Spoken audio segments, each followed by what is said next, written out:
سلام، من هلن هستم. به کانال یوتیوب من خوش اومدید. خوشحال میشم کانال من رو سابسکرایب کنید و اگر محتواهای من رو دوست داشتید لایک کنید و برام کامنت بذارید که دوست دارید در مورد چه مطالبی براتون ویدیو بذارم. موضوعی که میخوام در موردش صحبت بکنم طلاق گرفتن افراد به ما ربطی نداره. راستی چی شد طلاق گرفتی؟ دلیلش چی بود؟ از کسی که طلاق گرفته دلیل جداییش رو نپرسید. اصلا کار درستی نیست. فقط باعث اذیتش میشید. طلاق به عنوان یک پدیده اجتماعی و روانشناختی یکی از مسائل پیچیده و حساس در جوامع مختلف است.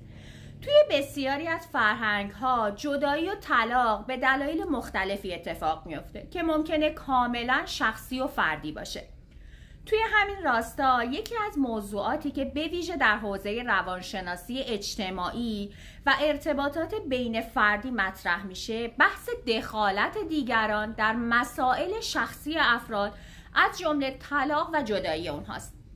عنوانی که مطرح کردیم به طور خاص به این مسئله میپردازه که طلاق دیگران به ما مربوط نیست و نباید دلیل جدایی اونها رو بپرسیم به خاطر اینکه باعث اذیت کردن اونها میشیم. در ادامه در مورد این موضوع از نظر روانشناسی صحبت میکنیم و جنبه‌های مختلفش رو نقد میکنیم.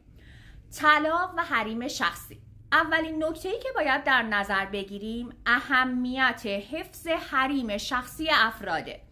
از دیدگاه روانشناختی حریم شخصی به عنوان یکی از نیازهای اساسی افراد شناخته میشه.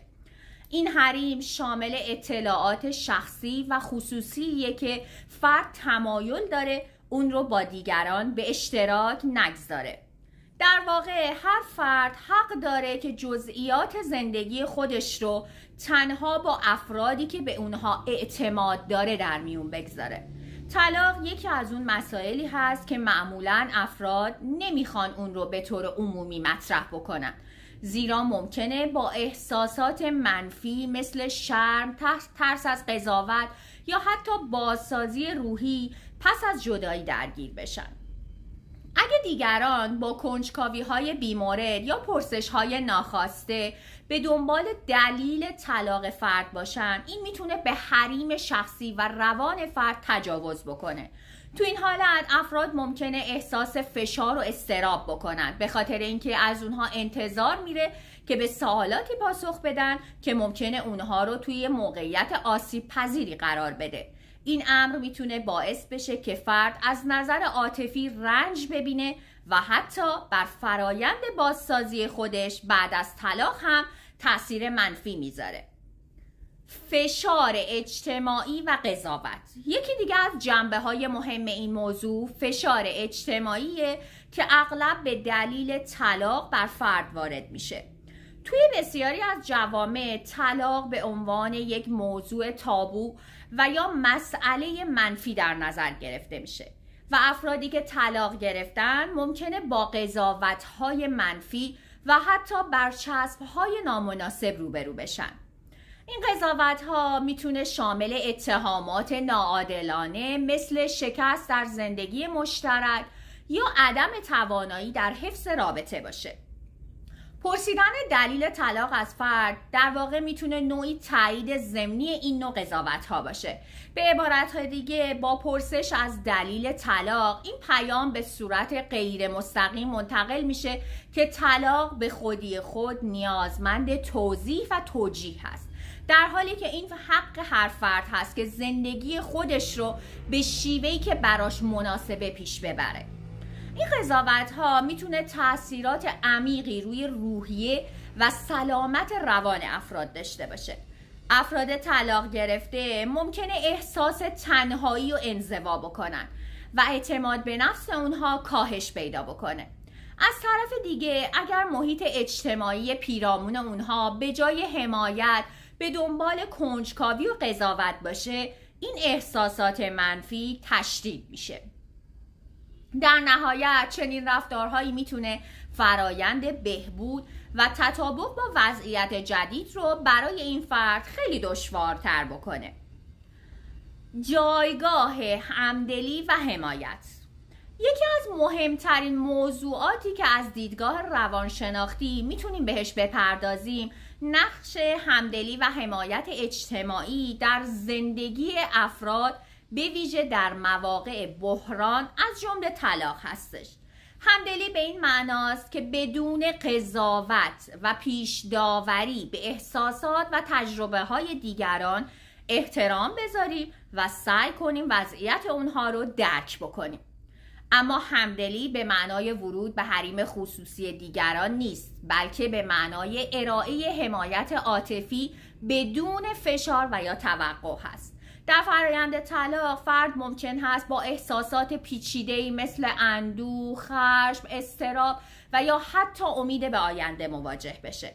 بنابراین به جای پرسش‌های کنجکاوانه درباره دلیل جدایی، بهتره که افراد به عنوان دوستان یا اعضای خانواده فضایی امن و حمایتگر فراهم بکنن که فرد بتونه بدون فشار در مورد آنچه که تمایل داره صحبت بکنه.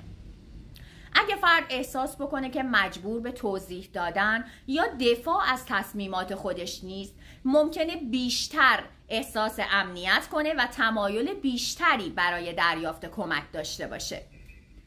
نقد دیدگاه‌های سنتی و فرهنگی.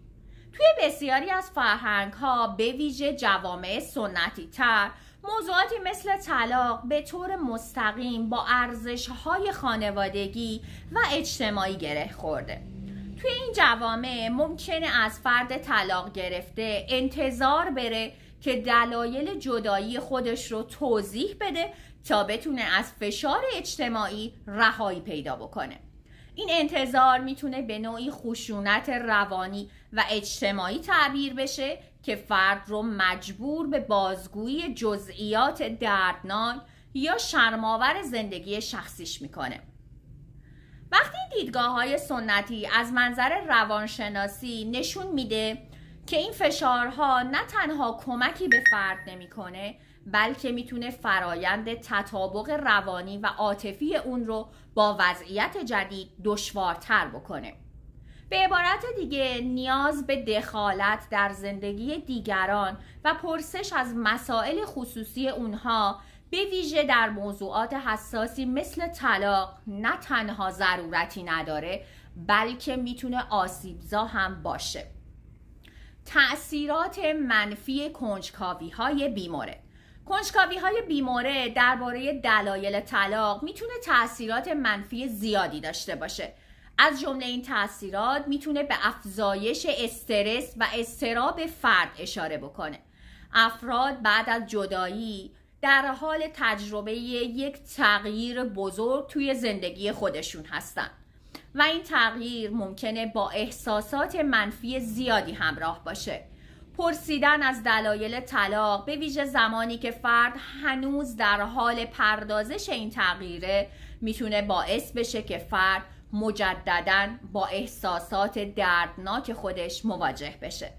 این مواجهه ناخواسته ممکن هستش فرایند بهبود روانی فرد رو به تأخیر بندازه و حتی به تشدید احساسات منفی منجر بشه.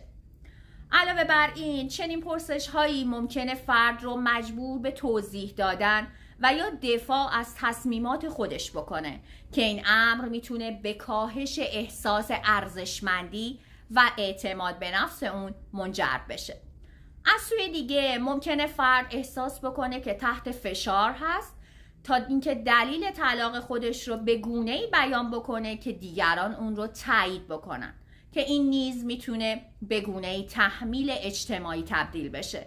در نهایت طلاق به عنوان یک مسئله شخصی و پیچیده نیازمند احترام و درک از سوی دیگران هست. هر گونه دخالت بیجا یا پرسش‌های کنجکاوانه در مورد دلایل طلاق نه تنها به حریم شخصی فرد تجاوز میکنه، بلکه میتونه تأثیرات منفی روی سلامت و روان فرد و بازسازی حالش داشته باشه. به جای پرسیدن از دلایل طلاق بهتره با همدلی و حمایت عاطفی در کنار فرد باشیم و فضایی فراهم کنیم که اون احساس امنیت و آرامش بکنه.